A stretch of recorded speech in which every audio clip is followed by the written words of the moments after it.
What's up, everybody? Welcome to this Tuesday edition of Pushing the Pile. The show is brought to you by FanDuel Sportsbook. Make every moment more.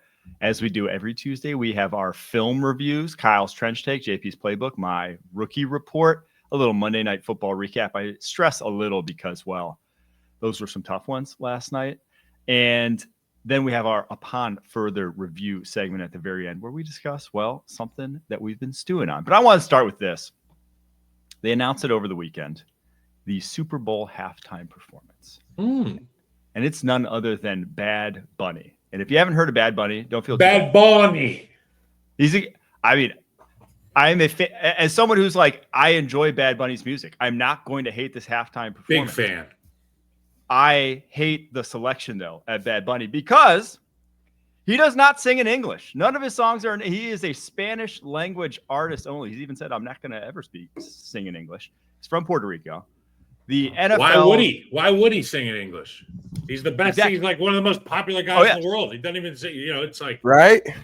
I don't know if you've listened to popular music recently. Even if it's in English, you can't hear what the hell is going on. But the beats are great. The flow is tight. And a guy like Bad Bunny, he can even get a big old bald white boy like myself to get up out of my chair and get a little, you know what I'm saying?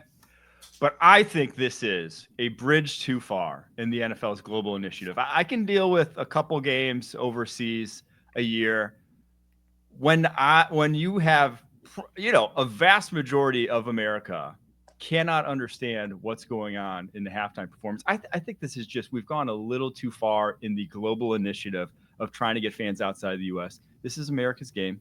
I want to keep it America's game. I'm kind of out on the global initiative. I understand the whole he only sings in Spanish, but music is universal. Everybody can speak their feet. Everybody can count their feet on a 1, 2, 3, 4. Everybody knows how to do that. And Bad Bunny knows how to get you on the beat. He knows how to get you dancing. As someone who is a big pro wrestling fan, I know a lot about Bad Bunny. He had an entrance at one of the WWE pay-per-views in Puerto Rico. It was like the greatest crowd pop I think I've ever seen. He is the most popular artist in the world. I know I'm gonna be out there dancing. I'm gonna be out there vibing because Bad Bunny rules. Dude, this is just awesome for the NFL, in my opinion. And you know what? San Francisco is one of those cities where historically there have been a lot of people that don't speak English. Okay, and I'm talking about since the inception. The inspiration for the name 49ers, like people came over in a certain year from all over the world for a gold rush. And I'll tell you what else is a gold rush. The National Football League. Shout out to Roger Goodell, one of the best businessmen in the world, and he's expanding. And I just feel like this is something that opens the door for so many people to come and watch the Super Bowl that maybe aren't watching the Super Bowl. It's obviously already a record-setting day in television every single year.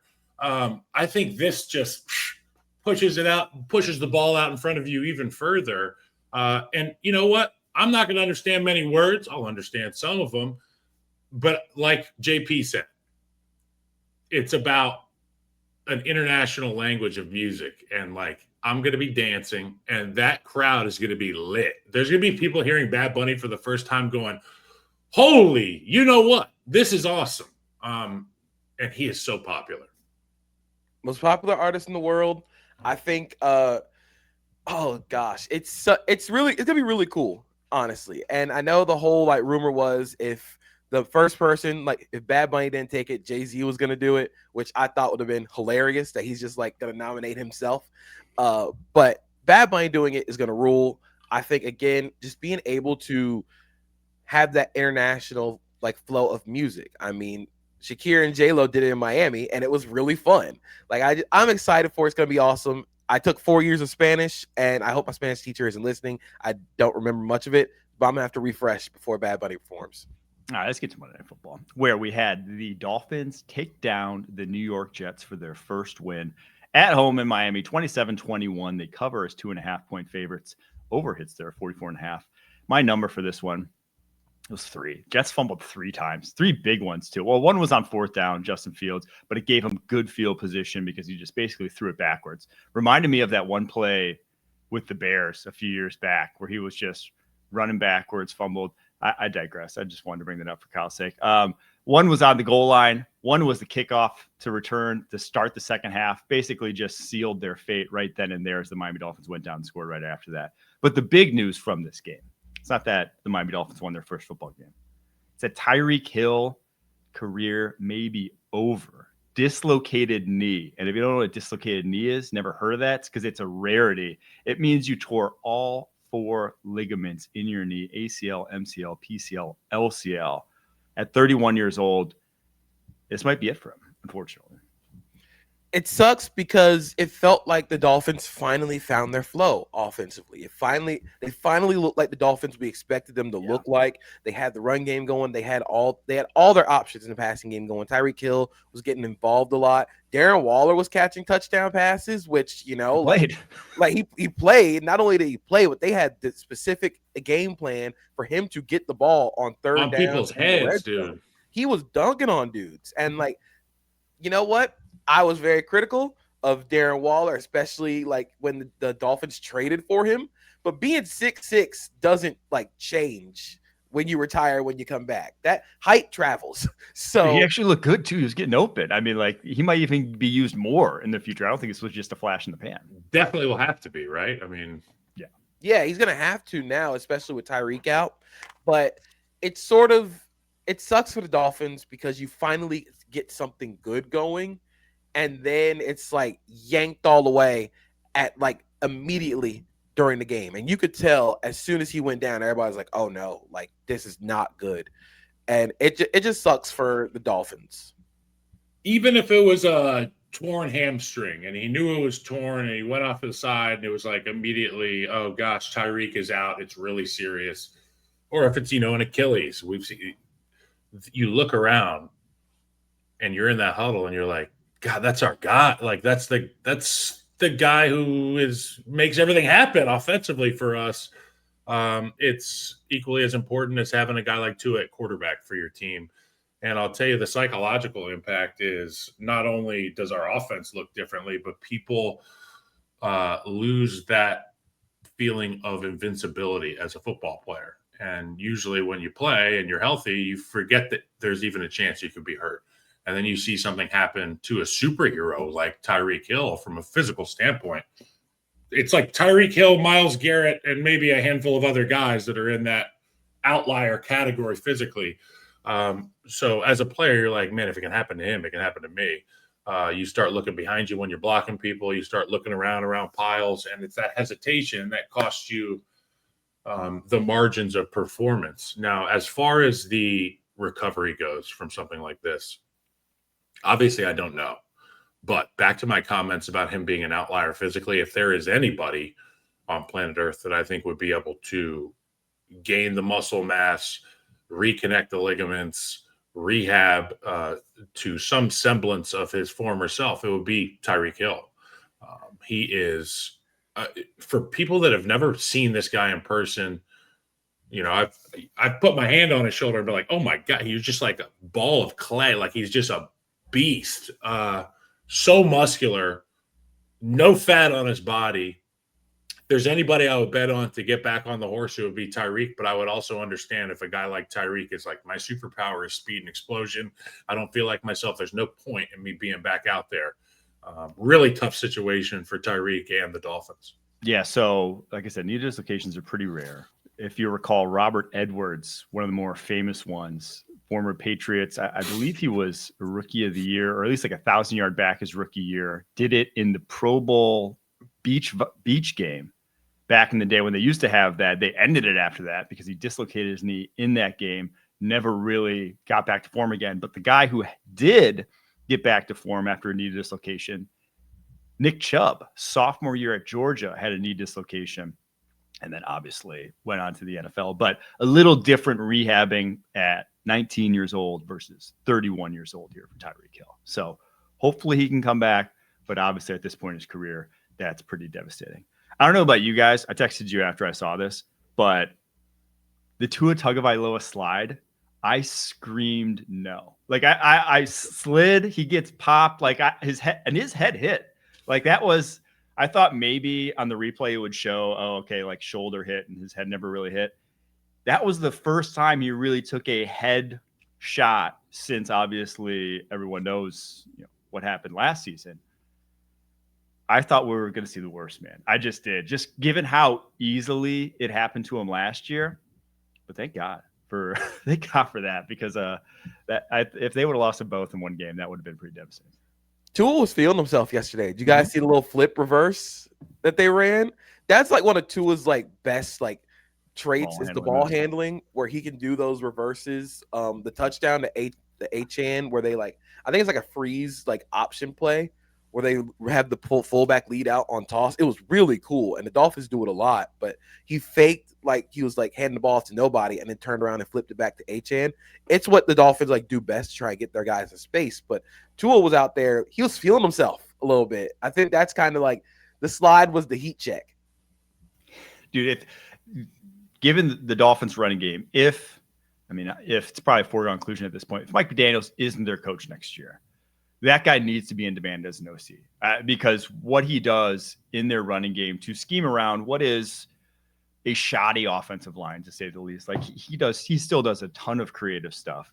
I think a lot of teams will be beating down his door to have him be an OC. And it feels like a guy who could also be one of those where it's like he had his thing at head coach, and then he'll be an OC for like a decade and not go back to like a Vic Fangio, or Vic Fangio at this point in his career. There's no chance he's ever leaving DC in Philly to become a head coach. You get a guy who's one of probably the top 10 sort of schemers in the NFL, and probably wouldn't be going anywhere after this season to jump back to a head coaching job. It's like Spags in Kansas City when I got to spend time with him. That's That's a man who is comfortable in his own skin and comfortable in his own role, because he's been in the other role and he knows how it can make your skin crawl. Mike McDaniels probably had a similar experience. As far as Tua, it been enough time. I know that these things are, if it happens with enough frequency, it never heals. I wonder if we have had enough time pass for Tua's situation to really, for a lack of a better term, heal or recuperate. Like you get your overshield and halo, you get it knocked down, you got to wait 20 seconds for that thing to charge back up before you can go into battle. You copping Tua's cranium to the halo. No, you know what I'm saying? Like I'm kidding. These are the conversations we've had before about, if it happened 2 weeks ago, all it takes is a flick to have something happen. So like maybe the time has passed. The other thing I want to point out is I know they got their butts whooped. Sorry, not supposed to swear jar, put it in there. They got their butts whooped week 1 by the Colts, who turned out to be a pretty good football team. It's been 1-score games, for this Dolphins team. And we have a lot of much maligned conversations about the Dolphins. And, it's like there's people ganging up on the Dolphins a lot. I just want to point out these guys are in every ball game except for week 1. They can still be dangerous. And with Waller playing the way he's playing, and to your point, McDaniel, his ability to scheme up the run game, get creative, get the ball out of Tua's hand quick. They're going to be fun to watch. They're going to be in a lot of ball games. All right, let's get to the other Monday Night Football game. Bengals at Broncos. This one was over by halftime. Broncos roll 28-3. Cover a 7.5-point favorites. The under hits there. 40. The under hit big time, baby. Big time. And Bo Nix finally looked like an NFL quarterback. The 2024 rookie class, or not rookie class, I guess it's sophomore class now. But the 2024 quarterback class, they had themselves a week. Bo Nix, Caleb Williams, Michael Penix Jr., and Drake May all look good, all in their own right, and all come away with dubs this weekend. My number for this game is 101. That's how many rushing yards J.K. Dobbins had, which is the first time a Sean Payton runner has gone for over 100 since Latavius Murray. Like that does not feel real. That's crazy. It doesn't feel like a real stat, but J.K. Dobbins has been such a good addition to this Broncos offense, just in his vision, the explosiveness he's brought back. It's actually like really cool for him because he's had all those injuries to his lower body, to the knee, and he's still coming back and he's still explosive. He runs behind his pads. I think he and RJ Harvey are a good 1-2 for the Broncos. And honestly, this game felt like routes on air. It felt like you were watching somebody practice against like the scout team, because like they were getting like 6 yards a carry, and then everybody would be wide open. Bo Nix made a couple of throws that kind of frustrated me. The interception on 4th down was a little bit like, what are you doing? But outside of that, he was really sharp. The offense looked like it had a lot of juice. It had a lot of explosiveness after the catch, and you got a lot of yards after contact, which is something the Broncos really need in this offense if they're going to be so predicated on winning within the short to intermediate range. If you're going to live on mid-range jumpers, you have to be so efficient on those mid-range jumpers. So I think this is a good game for them to kind of get their mojo back. And then, I mean, the Bengals, like, it felt like watching a college team a little bit. Like we know what happened to them. We know what they are at this point. It just, they did not look like they wanted to be out there. I will say this. The Bo Nix stuff is promising, and I'm waiting for the rest of the guys in the receiving room and the running back room to pick it up in the passing game.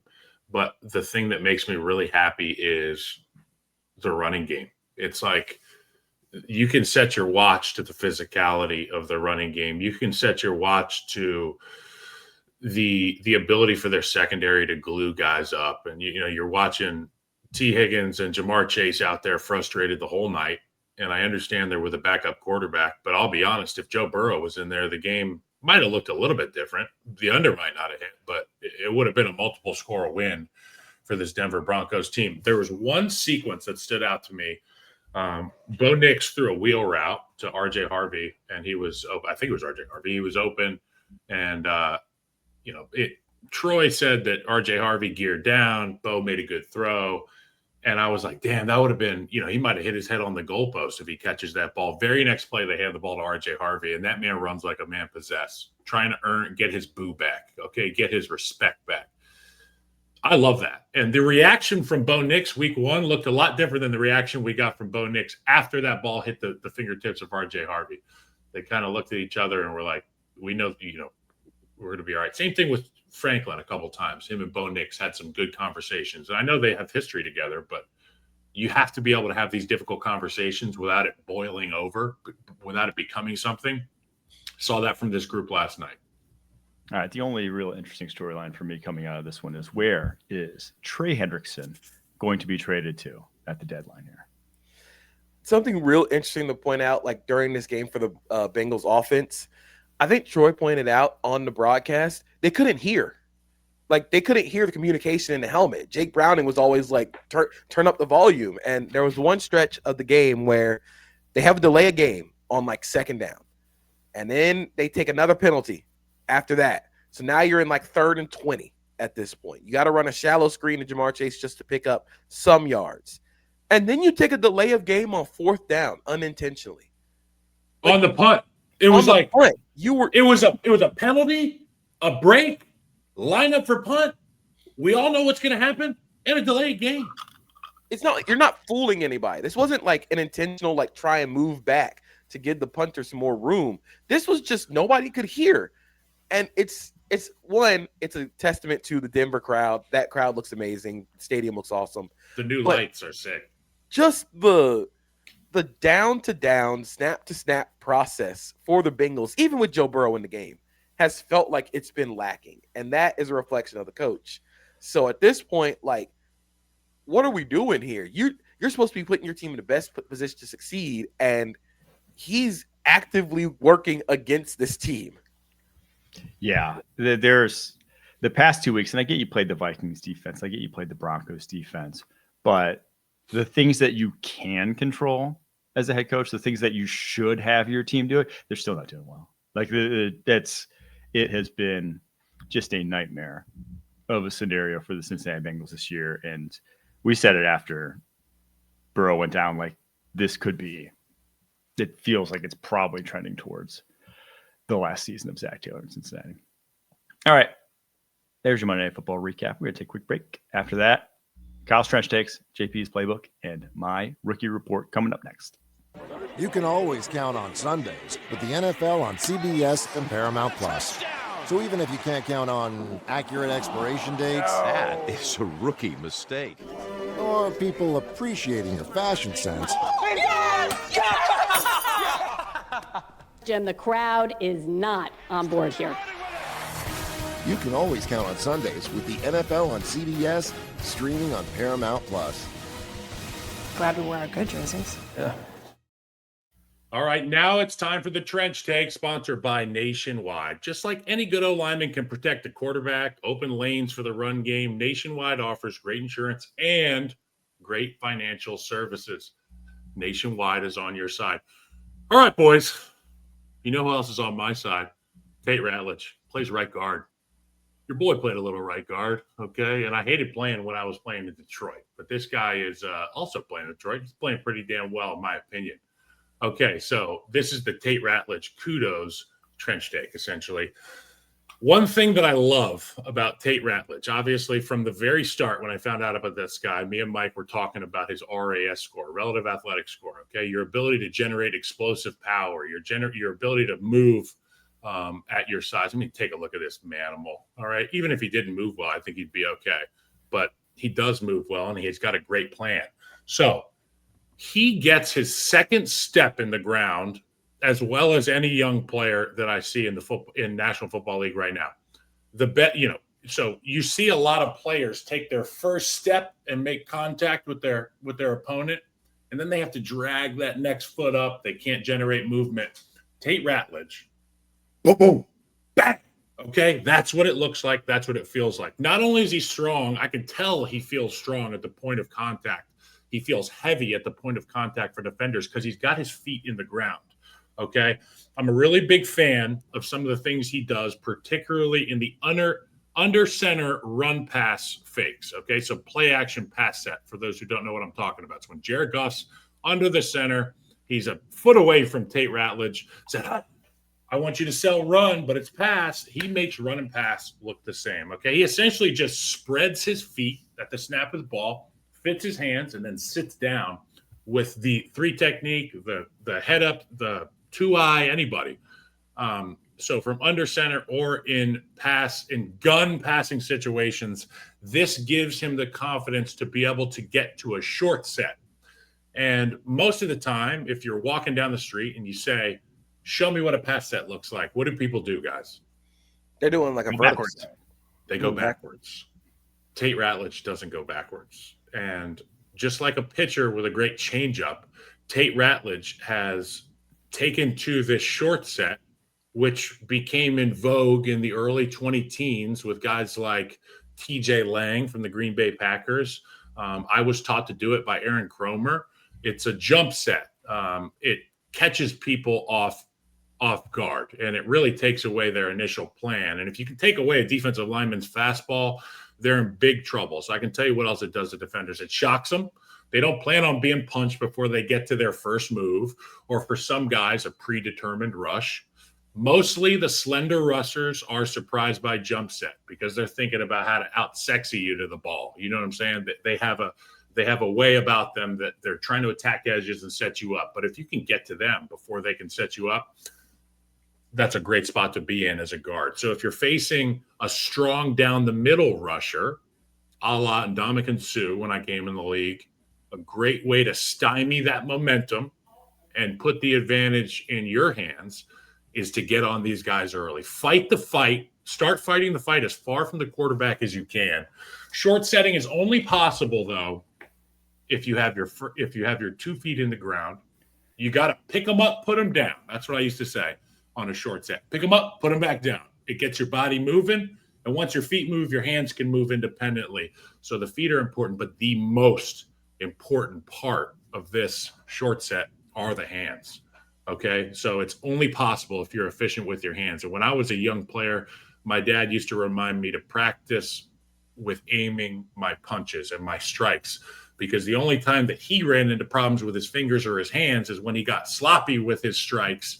And that's when you hit other guys' hands. That's where you misfit and your fingers go all different directions.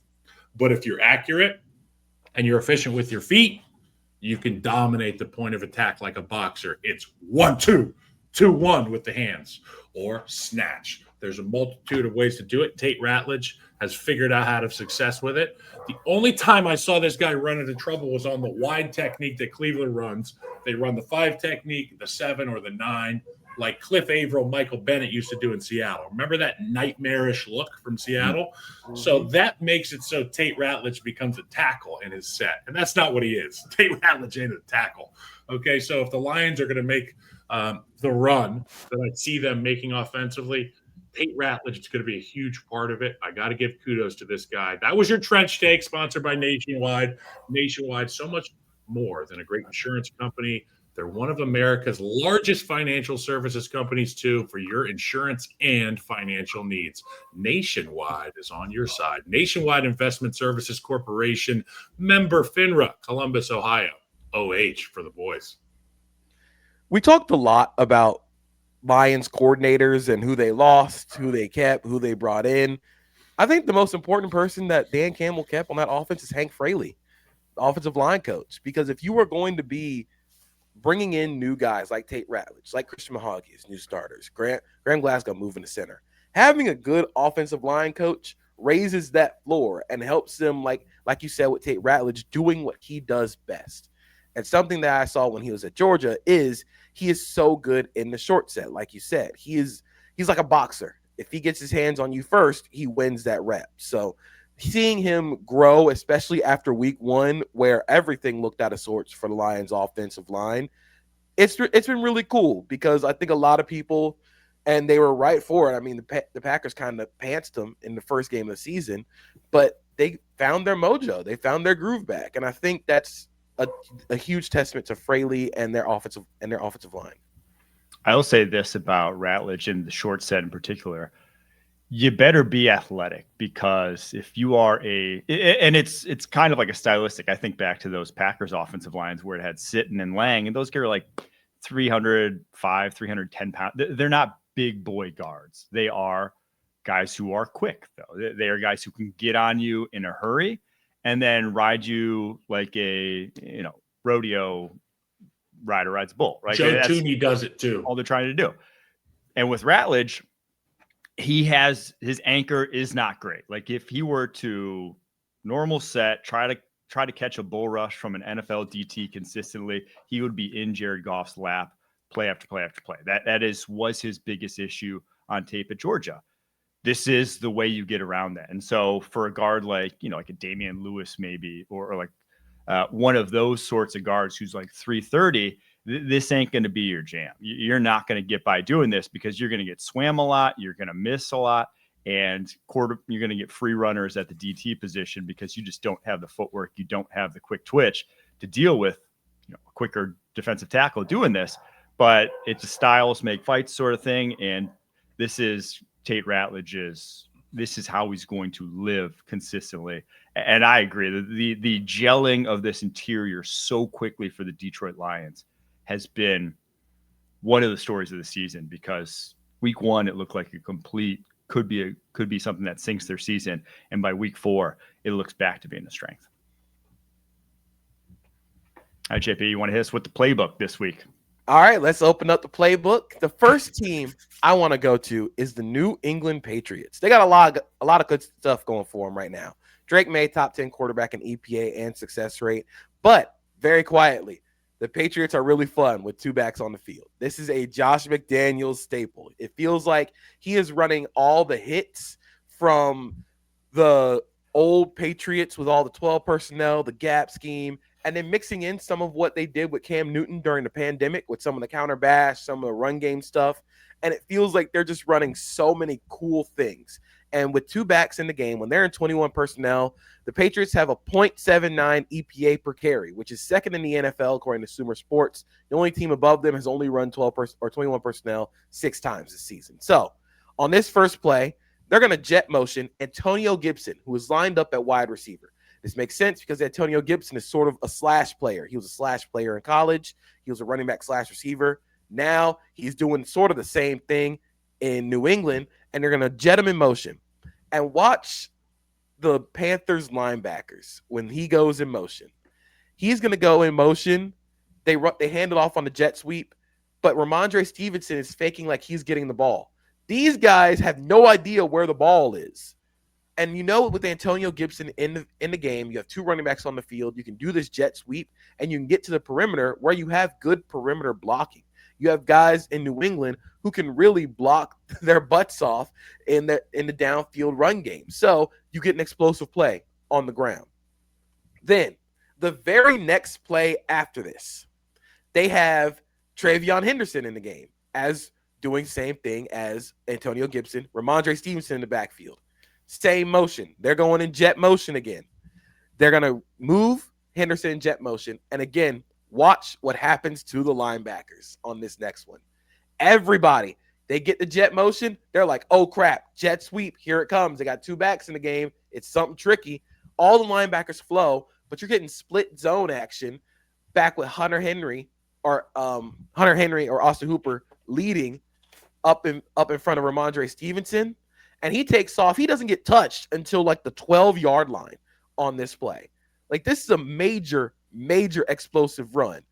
And from there, like, they end up scoring a touchdown. It's easy for them right now. So I think what Josh McDaniels is doing with the 21 personnel with two backs in the game is really fun, and it's getting your best players on the field. Kyle, what did you see the rise in jet motion like as a player? Because I think it was kind of over the course of your career. It wasn't a big thing when I came first into the league. Mm-hmm.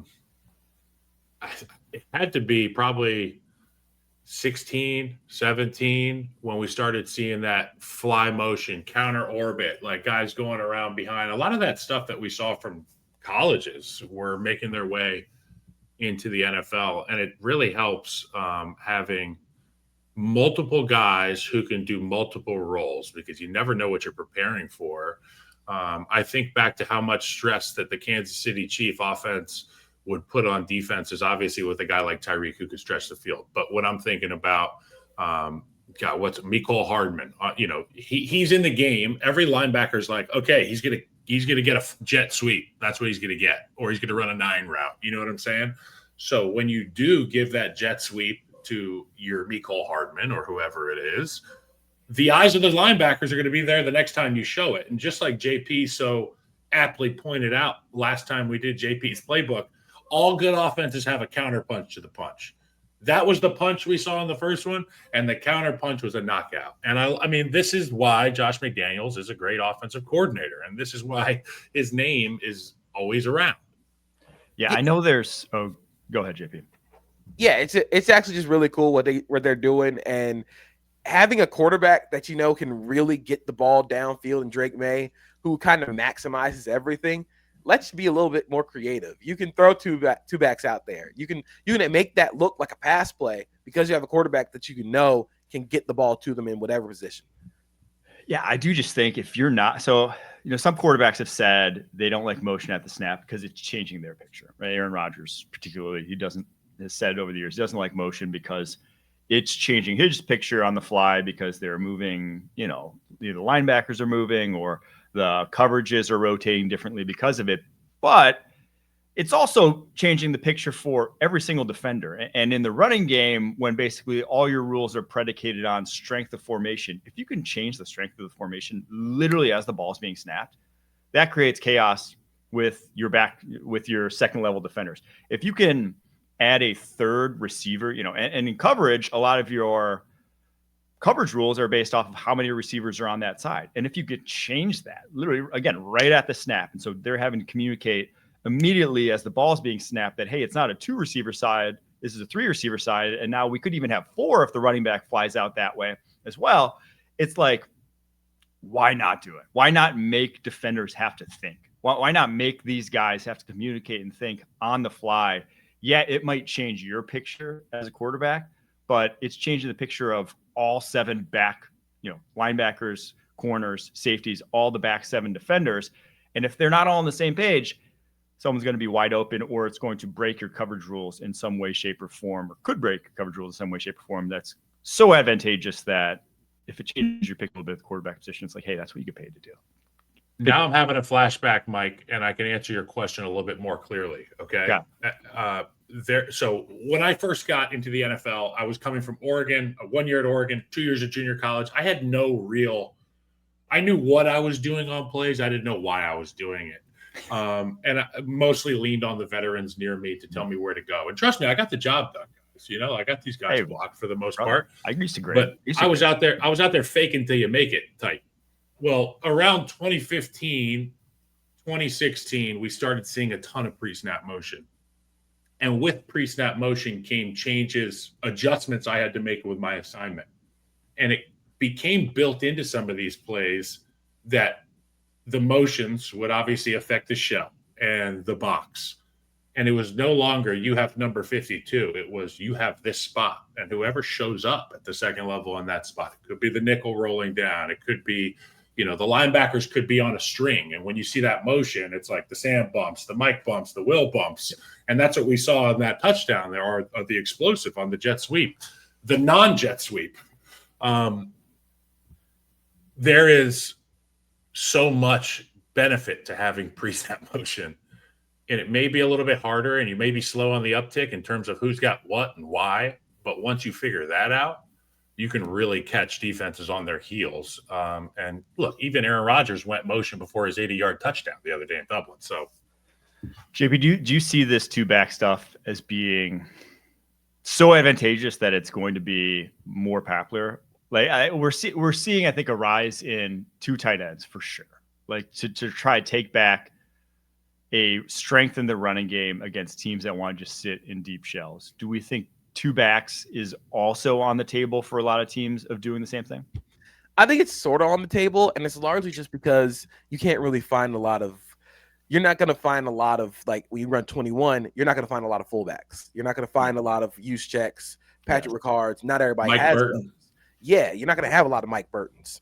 So a lot of teams are just putting another running back on the field. The Bucs did it a lot last year. The Jaguars do it a lot this year, and we saw the Patriots. But how you can get to it is now you can do the same stuff the 49ers did with use check, where you can line your running back up out wide. You can line your McCaffrey type out wide, and you can still get run and pass tells. You can get run and pass out of these you can bring them back in formations. You can bring them back in. You can do all these cool shifts. And the point about bumping defense into the box, out of the box, is so important because of how many defenses play light boxes and play too high shells. With that motion, you want to stay balanced to whatever side is the strength. So if your nickel is on one side and the guy he's over is running in jet motion, you're just gonna bump the linebacker out and bump the nickel into the box. Like, hey, we're running the nickel now. Yeah, the problem is you move your linebacker type out into the field where he is just not going to survive, but you're also bumping the 190, 185-pound nickel into the tackle box where your big guard is just like, okay, I got to block a little guy. This is Buda Baker. Yes. Yeah, you see Buda Baker and it's like, oh, I got this. Yeah. And like the Niners and the Jaguars had this happen actually a couple times during their game where Upton Stout, love Upton Stout, he's like 5'8", 180. He is not a guy that you want in the box. And the Jaguars just jet motion and bring Stout in the box, and then you just run it up to Stout because he is the smallest person on the field. So having those two backs, it allows you to have so many different answers, but it forces the defense to account for it personnel-wise. If you're in 21 and they line up in base, and you have running backs who can double as receivers, you are automatically putting the defense at a disadvantage because your linebacker has to guard your running back in pass coverage. If you're lining up in 21 and they match it with nickel and they go light, just run the ball at them. You have the numbers advantage. You have the size advantage. So it forces so many questions that I think teams will want to use it, but you also have to have the right personnel because a lot of teams just don't have the guys to run like 21, to run two backs out there and make it look like a pass because your running backs aren't good enough as receivers. Yeah, if you don't, like Antonio Gibson, former receiver, if you don't have a guy that you could trust legitimately targeting on a wide receiver route, because if they get matched up against, a linebacker, that should be favorable. But if it's not favorable, then yeah, you're kind of just wasting your time because you're not really taking back in the numbers advantage then at that point. All right. You need a guy who can run a slant and catch the football on a fastball. That's really like the prerequisite for being able to H motion out, H at slot. You can reduce them down to get an idea if it's man or zone. But like, if I keep you there as a quarterback, I'm only keeping you there if I know I can rip a fastball to you on a sight adjust. And if you can't do that, you're not going to be able to run 21. All right. So our next play, we are going to the Dak Masterclass on Sunday night. The Daxter class, if I may. I believe he was 31 of 40 on Sunday night. He has been playing at an incredible, insane level. And it's not just the super big highlight throws. The touchdowns are really cool, but it's the down-to-down stuff where I think he is at his best. He is a supercomputer playing quarterback, and this third down I'm going to show you is a really great example of why. So I'm going to pull it up here. Shout out to Harry. So it looks like the Packers are going to blitz. It's third and medium. Their Cowboys are in 11 personnel. You got to speed out. You got an out route to Kevontae Turpin at the bottom of the screen. You got a little chip and then a sit route by the tight end. And then you have an out route by Pickens and then a flat by Jalen Tolbert, who was also pulled in because Dak motioned him in to chip Micah Parsons. They threw so many different kinds of chips and protection at Micah Parsons, and he still won. He had a phenomenal game, Parsons did. But just some of the little stuff that they tried was like, we're really throwing a kitchen sink at this guy just to see what works. So Dak knows this blitz is coming. Before the snap, he points out to Javonte Williams. He points out Edgerrin Cooper, number 56, because what the Cowboys are doing is they are sliding to their right. They are sliding to Parsons, meaning left guard, left tackle have Van Ness and Rashawn Gary. Dak is hot off of 33 if he blitzes. So he wants Javonte Williams to pick up Edgerrin Cooper if he blitzes. So next photo we have here, Edgerrin Cooper does blitz. Javonte Williams picks him up barely. He doesn't get enough of him. Evan Williams, number 33, who was just lined up on the edge looking like he blitzes, drops in man coverage. He's no longer – you don't have to think about that hot. You do have to think about Edgerrin Cooper running to hit you in the face. So Dak throws a fadeaway jumper, basically. This is a mid-range fadeaway. This is the Michael Jordan turnaround jumper. This is the LeBron in the post turnaround over his right shoulder and puts it on a dime to Kevontae Turpin, who's able to get both feet in bounds for an explosive and to also move the chains on third down. That is such good quarterbacking when it comes to getting your guys in the best position to succeed, diagnosing what the defense is throwing at you, and then making that throw under pressure. I believe Dak Prescott under pressure was 9 of 13 for the night. Again, incredible game, insane game from Dak Prescott, who's played awesome this year. And I feel like he is one of those guys that we're going to end up respecting a lot more after he retires, because people are going to go like, oh, yeah, you remember Dak Prescott? That guy could really throw the ball. It feels like we do that a lot with Cowboys quarterbacks. But Dak was on fire on Sunday, and it was really cool to see. Yeah, to me, a lot of Packers Twitter after the game was asking where the defensive line was. Where were they? Where was Micah Parsons? Dude, they were doing the same stuff they had always done all year. Like that pass rush was winning. It was just Dak Prescott was playing at a different level, a different speed than they faced the first 3 weeks of the season. He was just Dak Prescott. They finally got their corners to be a little exposed. George Pickens in that one going against Carrington Valentine. That's a win 9 times out of 10. And Dak just knew it. And Dak was throwing anticipatorily and diagnosing faster than Jared Goff was, and Jaden Daniels was, and Joe Flacco was. It was just like you ran into a quarterback playing high-level ball. Sometimes you got to tip the cap. That's how I felt about the stupid time. There was a fourth quarter completion for a first down where George Pickens found the soft spot between the cover 2 safety and that was cover 2 corner, actually. Cover two corner. Forgive me. But it was 2 invert. That's 2 invert. Thank you. So the thing that stood out to me about that was the pre-snap communication, right? Where he comes to the line, you got to make your protection check. He looks at the coverage. He says, okay, we're doing this. And then Halfley's like, nah, switch it up. They rotate. They give a different look. Clock's at 7. Dak comes up to the line. He's like, no. We're doing that now. Okay, line up right here. Okay, line up. Dak buys time to the left. There's never a moment too big for this guy, it seems like. And I credit Brian Schottenheimer for giving kudos to his quarterback. He said, find me another quarterback who's playing like mine. Like, you can't. And I firmly believe that. Also, shout out to Shotty, okay? Shout out to legacy men. Okay. I love that for him. He's earned it. But look, you like that? Not legacy kids, legacy men. I love that. But can you go back to the image of the pre-snap look from the Green Bay Packers on this play that JP is breaking down, Harry? Would you mind pulling up the first image of the second play? Because I want to talk you through some of the crazy. All right, so this is a nightmare, by the way, because what the Green Bay Packers are trying to do is they're trying to get 5 1-on-1s essentially, and the guy with the most space in his 1-on-1 is who? Number 1 at the top of the screen, Micah Parsons. Look, there's a multitude of ways you can get this thing blocked. You could just have the center raise his hand and say 5-0, which would put the left guard, left tackle, and center responsible for the 3 overhang defenders on the bottom of the screen, and then have the 2 guys on the top of the screen fight. But with a 2-eye and Micah Parsons, there's opportunities for an exit move. There's opportunities for a number of things that doesn't put your tackle in a good spot.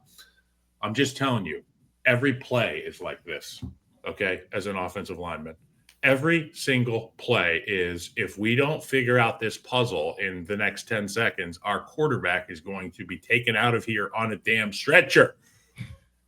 So I just, while you were explaining this play, I just wanted to point out that offensive line is really hard, okay? And also, Micah Parsons, great game. The guy played like a man possessed. But to your point, Dak Prescott was him. He was him, dude. There were so many plays where Michael was within a hair of this guy. So kudos to Parsons for balling out, but a lot of credit to Jerry, a lot of credit to Dak, a lot of credit to Shoddy. And Micah actually said after the game, like, people need to respect Dak Prescott more. He told Dak after the game, like, I almost got you. Like, I almost had you. And he said it post-game to reporters, like, he tried. Like, he almost got him. He got him once on a sack in overtime. That was barely a sack. I think it went for, like, -1 yard. Or, like, it was 0 yards. Like, he was scrambling, and he actually saved the touchdown. But the fact that Dak is playing so quickly and is playing so well, despite they didn't have Tyler Booker. Their offensive line is much better at run protection or run blocking and pass protection. You don't have CeeDee Lamb. You're going up against one of the most terrifying defenses in the NFL when you get to obvious pass situations. That play, they're actually running their NASCAR package where they only have 1 defensive tackle in the game. That's Carl Brooks. So you have Carl Brooks, Van Ness, Rashawn Gary, Edgerrin Cooper, Quay Walker, and Micah Parsons all on the field up front. And they're basically telling you, we're going to blitz you. You need to make a decision about it. Pick the most we used to call them the known rushers. Pick the most dangerous guys and number 1, and count to 5. Those are the 5 guys we're going to get. Hey, Dak, you got the 6th guy, buddy. All right, a running back, you got whoever comes out of those 3, the other 3. It's a nightmare situation every play in the National Football League in the protection side of things.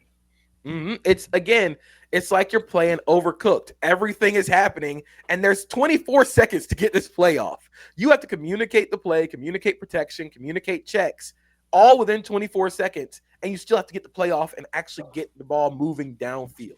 And the fact that Dak is doing this with an inexperienced, young offensive line, without his best receiver, against a terrifying defense, with, again, a first-time play caller, offensive coordinator in Clayton Adams, he is playing at an incredibly high level, and he probably won't get a lot of the respect for it because the Cowboys are 1-2-1, but he's playing phenomenally this season.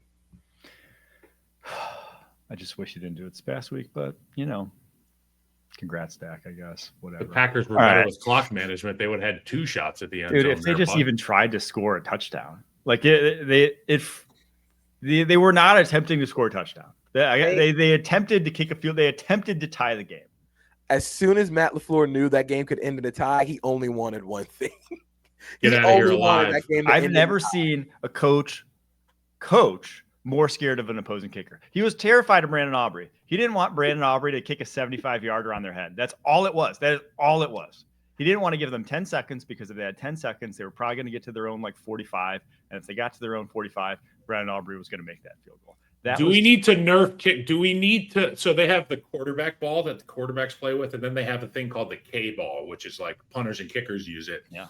Is it time that we nerf the K ball. Well, wait, no. So the reason everyone's hitting 58, 60, 60 plus is because they anti-nerfed it. It used to be nerfed. It used to be you didn't get the K ball until the day of. And so it was slicker. It was firmer. Now you get it when the quarterbacks get theirs. You get to work on them for the day prior. And so they're softer and more receptive and go a little farther because they've been worked on already.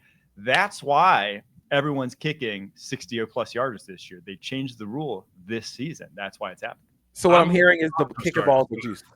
They've juiced the balls. We're playing in 1998 kicker rules, 1998 MLB kicker rules. Now, if they could just use anabolic steroids, we'd completely be in 1998. But alas, NFL is not quite on board with that just yet. I think if we're gonna make kicking harder on kickers, we need to light the ball on fire. We need to really go like NBA Jam. And like you either have the long snapper, light the ball on fire, snap the ball to the holder, and the kicker has to kick the ball while the ball is on fire. You gotta set it on a lighter. Like he puts it onto a lighter, and then the ball just like engulfs in flames as soon as it gets set down. That'd be pretty lit. So the soccer ball is a truncated icosahedron, okay? The soccer ball. And I was watching a TikTok last night because I couldn't go to bed after the game, and essentially I learned that for this World Cup coming up, they're making it a 3-panel ball. Imagine a bunch of Band-Aid shaped panels like fitting together. There's only 3 for the World Cup ball. Okay, so I'm going somewhere with this. Lionel Messi on free kicks with the World Cup style ball, 29 free kicks, 0 goals. Nobody's ever been that bad with a ball. I read somebody say the greatest soccer player ever should be able to make a goal with a rock, a stone. Doesn't matter what it is. I'm telling you, instead of 4 panels, how about they find a way to make a 3-panel K ball that has a little life to it, makes it a little bit interesting. It would be fun. I'm just saying. They could start moving the goalposts, like literally, like in like arcade basketball, and that way you got to really. It's kind of like soccer. You really got to bend the ball. You got to curve it into like make it like a free kick. You pay money if you're an opposing fan to get it to move faster, or you just have to spam donate. What we should do for kick block coverage, I think coaches should be able to use one of their timeouts and like trade a timeout for an extra player on the field. That way, standing on the goalpost trying to swat the ball down. Well, yeah. That's technically against the rules. Is you can't block it at the goalpost, which is crazy to me. You can block it at the line of scrimmage, but you can't block it in the end zone. You should be allowed. If you got a guy who can get up to 12 feet and it's like kind of humming right there, you should be able to take it off like robbing a home run. The fact that that's disallowed is just stupid to me. The rugby guys stand on each other's shoulders and catch passes. Like, why can't we have like Calais Campbell hoisting 2 6'5" guys? I was gonna say if that was happening in the NFL, I think the Steelers would be the best at it. Just stack Darnell Washington on top of anybody, and everyone on top of Darnell. Yeah, exactly. You put Broderick Jones on top of Darnell Washington. They're blocking every kick on earth. A-Rod levitating just above everybody. All right, let's get to my rookie report. That's ridiculous. I'll make it quick here. We got a few. I've been eschewing the first rounders, but now it's time because Abdul Carter, to me, he looks like a top 10 edge rusher in the NFL already. What he did to the Los Angeles Chargers, yeah, you could say it was backups, but like backups play in the NFL at times. And when you can go to town on backups the way Abdul Carter did, that's game-changing stuff that he was doing in this game. 9 pressures. He now is 9th in the NFL with 19 pressures this season.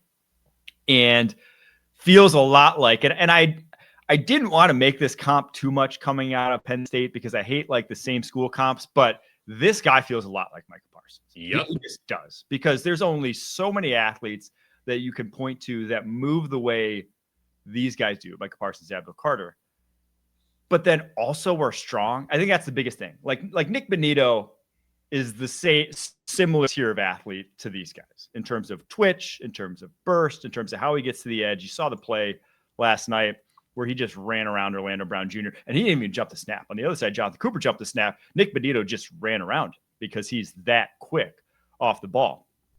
Abdul Carter can do that stuff, But then also, even if you get hands on him, he runs through it. And this guy on that inside looper play where, you got the 3-tech, he hits the right hip of the left tackle, and he's coming in to the inside hip of the left guard, zero chance of blocking him. If that spike man hits his target, the left guard's not reacting fast enough. He's not. You can count on one hand the amount of guys who are quick enough to handle Abdul Carter on that inside looper. And then the other play that stood out to me in this game was there's a boot action away. They have Scott Matlock going backside on like a stretch zone fake to Justin Herbert going left, rolls back out right. It's left hash. Abdul Carter dips inside Scott Matlock going backside, dips inside him, and gets to Justin Herbert before he even reaches the other hash. Like blowing up plays just purely via athleticism that, again, you can count on one hand the amount of guys. Like TJ Watt is not fast enough to impact that.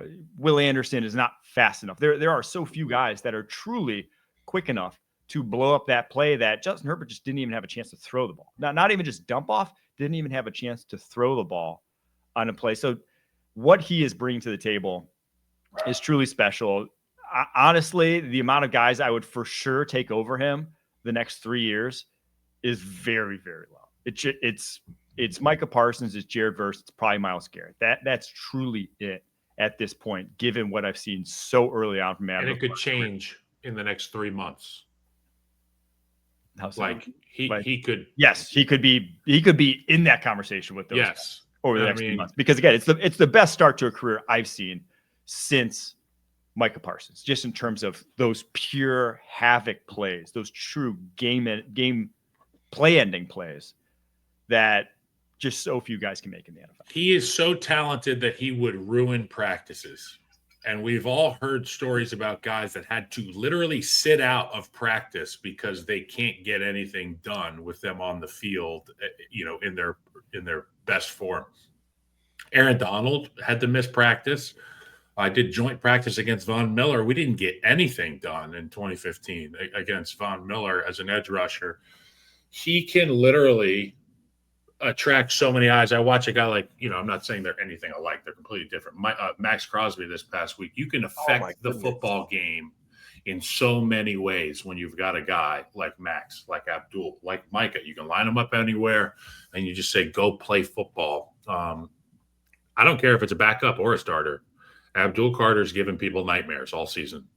And where the Giants are really winning with this, because Abdul Carter is awesome, but they sort of have a fascinating problem where they have 3 edge rushers who all win with speed, and none of them are like super fantastic at edge setting in the run game. So what they're doing is, and I saw it in the Chargers game, they'll move one of their edges just a straight off-ball linebacker. Like they have Brian Burns playing off-ball, which is terrifying for someone who's 6'5", 250, and long arms like Brian Burns, who basically just getting a running start. And where they have Abdul Carter really winning the most is as a spinner, as a looper. You have him lined up off ball. You have him lined up over the center. And especially against the Chargers, if you're lining up Abdul Carter over an overmatched interior offensive lineman who already is not fast enough to block Abdul Carter, it's over. Like he's going to win that rep instantly. I want to see him like continue to get more true edge reps and just kind of mix it up. I think there's a play. One of his earlier pressures was him on the outside edge, and then Kayvon Thibodeau next to him as kind of like this real loose 3-tech.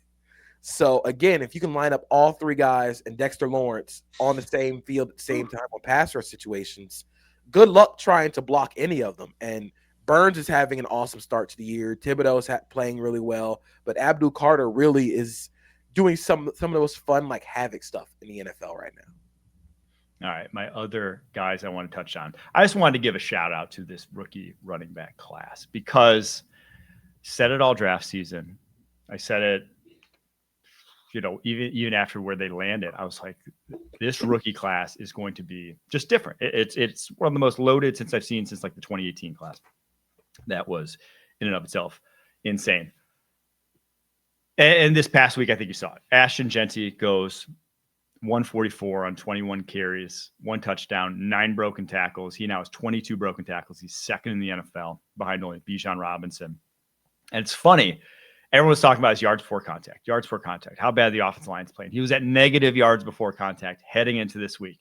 And all it took was going from negative 0.1 to 0.7 this week. Still wasn't even that good. 0.7 is less than what Saquon Barkley is getting this year. Saquon's at 0.95. And everyone's like, what's going on with the Eagles offensive line and Saquon Barkley? Why aren't they successful? And Saquon's averaging like 3 per carry.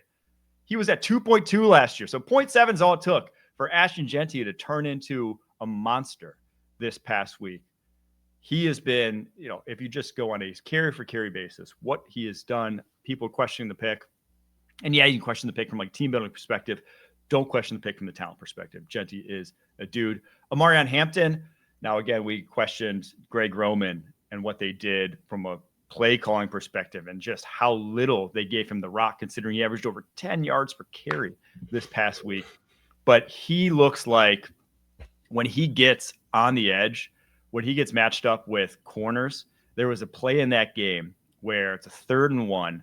He kind of bounces out. He meets Tyler Nubin basically flush. I mean, Tyler Nubin squares him up as good as you can. And if he was a 200-pound undersized back, that carry goes for no gain.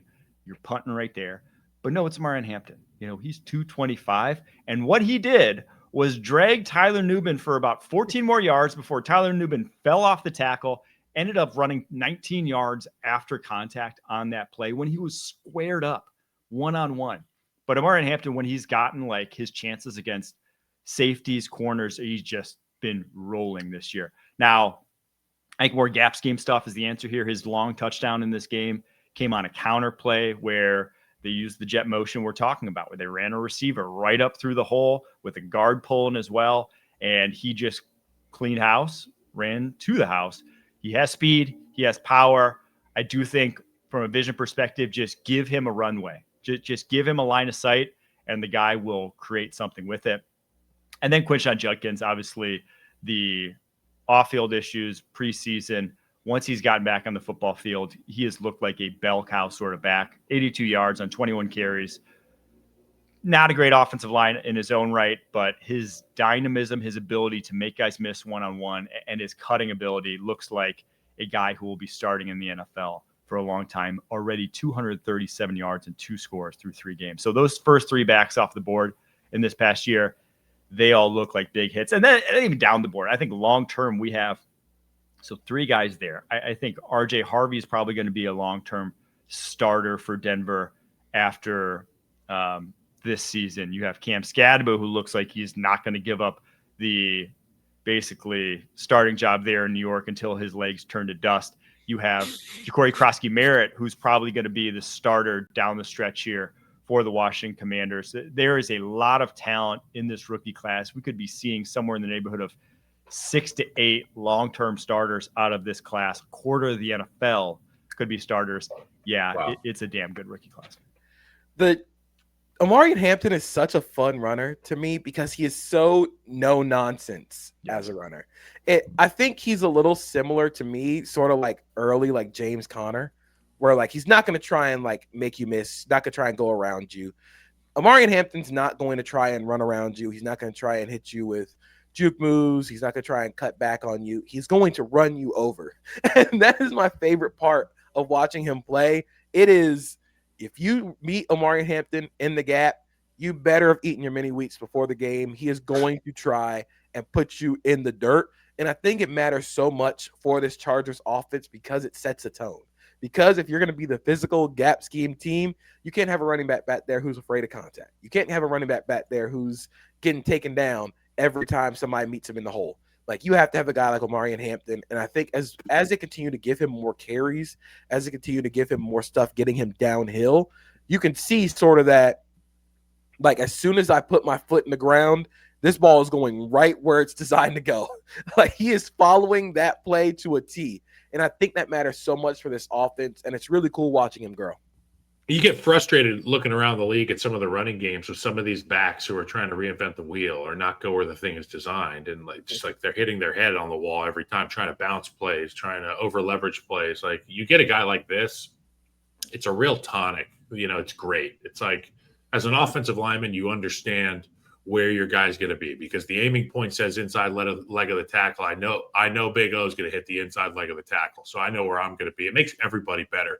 And with the style of play the Chargers have had the last 4 or 5 weeks, with Justin Herbert playing so well, now you get Joe Alt going down with a high ankle. You've got Rashawn Slater sidelined for the season as well.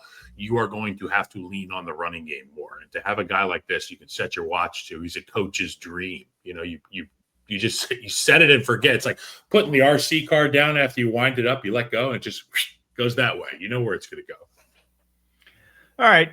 There's our rookie review. We're going to do a little upon further review coming up right after this. You can't count on Derek's tong Oh, skills, Tony, I think it hit the ground. but you can always count on Sundays with the NFL on CBS and Paramount Plus. I like yours. Let's start with yours here. Mine is the Eagles, upon further review, the Eagles offensive line, or not offensive line, the Eagles offense has multi-layered issues, but they're all fixable.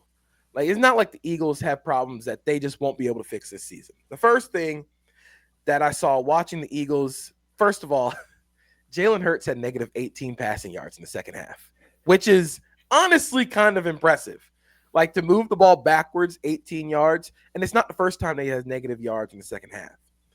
The problem with the Eagles offense right now, when we just talk about run game, the first thing is they want to live in 12 personnel as a run team, but they don't have the tight ends that can block well enough to be a 12 personnel run team. I'd even say Dallas Goedert is a fine blocker, but because he's coming back from injury, he has not been the same level of blocker in 11 personnel, which is where the Eagles kind of just gash teams because they present so many problems. But if you're going to live in 12 personnel as a run team, you better have tight ends who can actually handle defensive linemen and who can handle edges in one-on-one situations. And Grant Calcaterra has not done that. Kylan Granson hasn't done that. Cameron Latu is basically their fullback, and he's whiffing a lot. So the first thing I would do if I'm fixing the Eagles offense is at the deadline, you probably make a move for a tight end who can block. They had one last year, Jack Stoll. He's now in New Orleans. But you got to try and get a tight end in there next to Goddard or with Goddard who can actually hold their own as a blocker. Second, honestly, you just need their offensive line healthy. Landon Dickerson not being healthy, kind of nursing knee, back issues. That is a problem because Tyler Steen is also not Mekhi Becton in the run game. Tyler Steen is not a people mover in the gap scheme stuff. They run a lot of counter where they're pulling guards. Mekhi Becton was kicking people's butts on counter. He is a big dude, and he is mowing people down. Tyler Steen's more of a zone guy, and they can't really do that in a gap scheme run-based offense. The third thing I think with the run game is Jalen Hurts has had much less design runs through 4 games this year.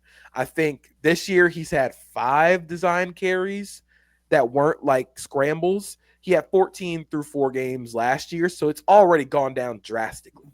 So I think they're trying to protect Hurts from injury, from general wear and tear, which is absolutely fine. But I think for this offense, if you want to live in 11 personnel, you want to live in shotgun-based offenses, you have to provide some sort of advantage through the tight end blocking, or your quarterback has to be a numbers problem in the run game. You have to make them account for the +1. And I don't think Jalen Hurts is doing that right now because they're not running him enough. They have the threat of Jalen Hurts as a runner, but that threat is always just it's an idea without actual execution is just an idea. It's we're still waiting for the Jalen Hurts designed run game. As a passing offense, generally, I just think their bailout play is the A.J. Brown curl route, A.J. Brown dunking on people, which is fine. That's cool. It worked against the Rams, but the Rams, their biggest weakness is at corner. They have undrafted guys playing corner. Against Tampa, you had actual big You had big corners. Benjamin Morrison is a big corner. Zion McCollum is a big corner. You had guys who were jumping all those curl routes, all those stop routes. I think getting him more involved in the middle of the field, getting him more involved in the intermediate game will really help this offense out a lot. And just being able to find the easy buttons again for this offense. I know, like, I'm very like anti RPO, like gimmicky stuff. They honestly might need it a little bit if you're going to be a shotgun based team. You're going to have to throw those RPOs if your run game isn't super efficient and you're not going to ask Jalen Hurts to run it, because you just lack the easy buttons right now in the passing game. Every pass is you're throwing a 50-50 ball down the sideline. And it was so confusing watching them against Tampa because they were so good in the first half of putting linebackers in a bind, over route, slip routes out the backfield, John Mechie getting involved. You were attacking over the middle of the field. And then in the second half, you just stopped doing all of that. So the issues for the Eagles, there are a lot of them right now offensively, but I do think they can be fixed because of the talent in that room. The one thing that worries me, because again, there is so much talent, but the one position they don't really have talent right now, and may not as the season wears on, is guard. Because it's not only right guard where it's Tyler Steen, who does not look like a big downgrade of Tyler Steen from Mekhi Becton. Landon Dickerson is not healthy. He's just not. He had the meniscus surgery preseason. He had a back injury that apparently was just disclosed this past week. You watch him play versus what he was last year, and that is not the same guy.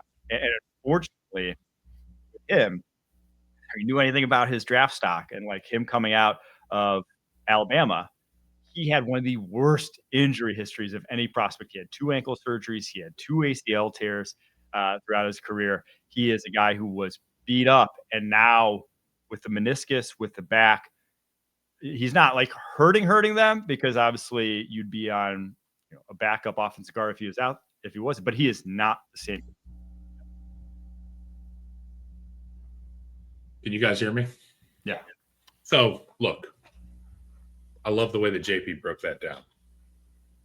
Get to 11, spread it out, make Jalen that +1 for the defense you have to account for every time.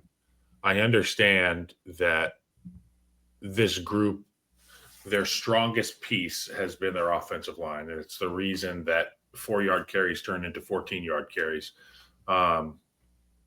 But it ain't that anymore. And Lane Johnson had a neck last week. He had a shoulder Sunday.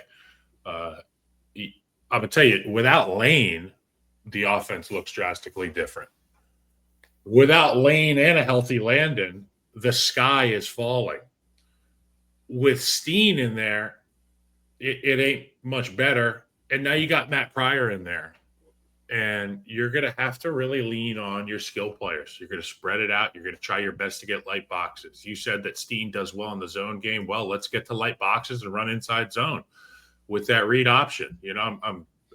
It's elementary, all that stuff. But at the end of the day, do what works. It feels like the fall of the Roman Empire here, with bits and pieces of that offensive line crumbling. That is the cradle with which the Eagles' egg rests. And if the cradle is upset, then you could have some cracks in there. All right, Kyle, let's hear yours. I'm interested in yours. So I just said they need to mandate grass fields. Yes. And I would imagine that. So, like, I'm a homeowner. I live in a home in Florida that has a turf backyard, and my overhead is very low for lawn maintenance. You know what I'm saying? Once a month, I got to sprinkle some non-toxic thing that makes my dog's pee doesn't smell so bad out there. But other than that, I hate dog piss on. You don't have to mow it. You don't have to do any of that stuff. It's a little hot in the summer. I understand that owners are probably like, I don't want to have my people mow the grass every day and take care of this stuff. Let's just turf it. We won't even touch the stadium until Sunday. I'll tell you what, man, the overhead is more when you got to pay a guy like Malik Neighbors and he ain't on the field. The overhead is more when you've got Odell Beckham in 2016 on the MetLife Turf. The overhead is more when you miss out on superstars like Aaron Rodgers playing a season of football, Nick Bosa getting the opportunity to go sack the quarterback, Odell Beckham Jr., one of the most electric players we've seen in the National Football League. Malik Neighbors was second in the NFL in targets last year, right? Didn't we just talk about that? Like, these are some of the biggest names in football that we are missing out on. And I know that the inherent risk of football is injury, and everybody's injured. But there's a difference between my fingers pointing the wrong way and my knee is pointing the wrong way, or my Achilles is no longer attached. And if you've got evidence that indicates that the turf is an issue, fix the turf. We have expanded this NFL internationally. Our CBA is such that right guards are getting $25 million in the franchise tag market. Let's get some grass. Let's hire some specialists. Let's take care of our horses. Whiskey for my men, beer for my horses. You know what? Take care of your horses because they carry the league. I mean, football is great. It's even better when the best players are on the field. And you'd hate to think that having turf is the impetus for all of these players getting hurt. And this is just one of the stadiums. Okay, run that list back up from MetLife. This is from one stadium. And I know there's injuries every week on grass, like Tyreek Hill on the grass, but this is too much. And it's always the same stuff. It's knee, it's ankle, it's for whatever reason, the MetLife stuff is bad. All the turf is bad. And this doesn't even account for the Joe Alt ankle sprain. You know, that also happened on MetLife Field. I think, and again, you can tell how much of a nerd I am. I took like a couple of economics classes in high school, and they talked about opportunity cost, which is, in this scenario, turf might be a little cheaper than upkeep of actual grass. But is it worth having your best players' knees and ankles get shredded every time they step on the field? I don't think that's worth it. These players, like you said, Kyle, these players are, if you're an owner, these are the investment. These are your investment. You are pouring money into making this team look good. And they cannot look good if their best players are always getting hurt on turf. So then, like, it just confuses me how you see all the players getting hurt on turf.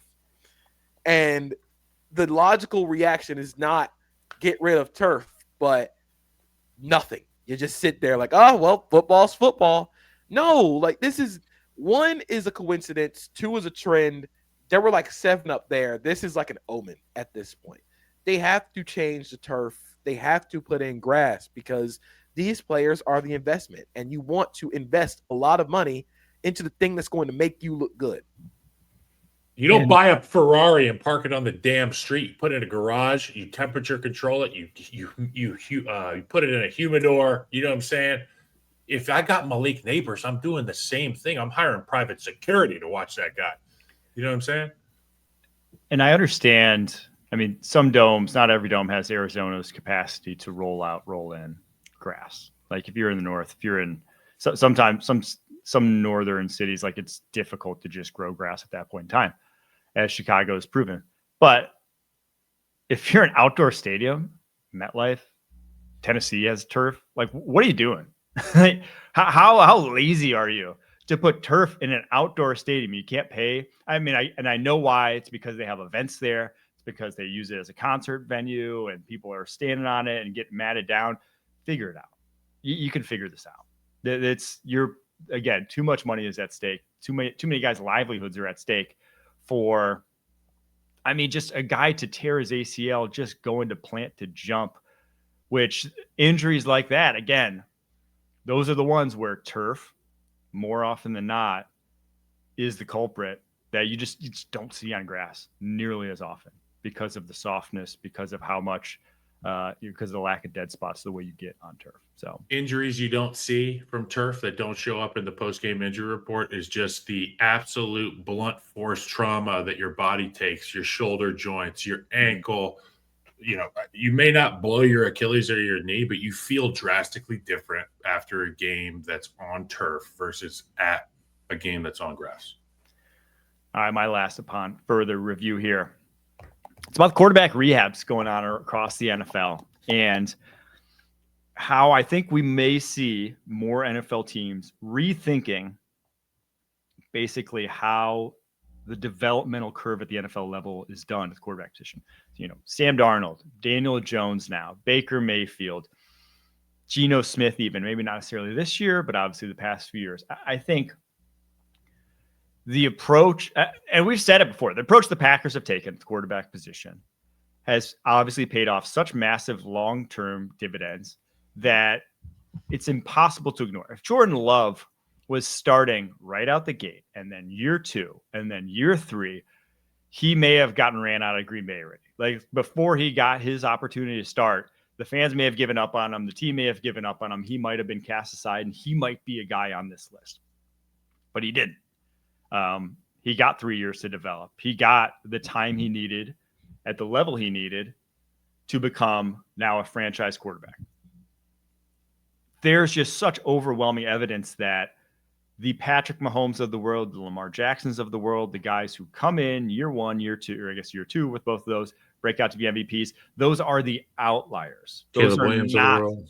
If you want to be, I don't know why you put him in that conversation, but go off. If you want to be successful at the quarterback position, you want guys who have played a lot of quarterback, who have been around the block. You don't want guys who were freakishly talented, who started 1 year in college, and now all of a sudden you're throwing them into your system and you're like, good luck. No, those guys, almost all of them, have crashed and burned at the NFL level, despite having all the physical ability to do so. So it is my opinion that with the proliferation of analytically driven front offices, with teams that are doing studies on this stuff more and more, that basically we won't see nearly as much. And maybe we saw it this past year with no one going and trying to nab a first-round quarterback after Cam Ward.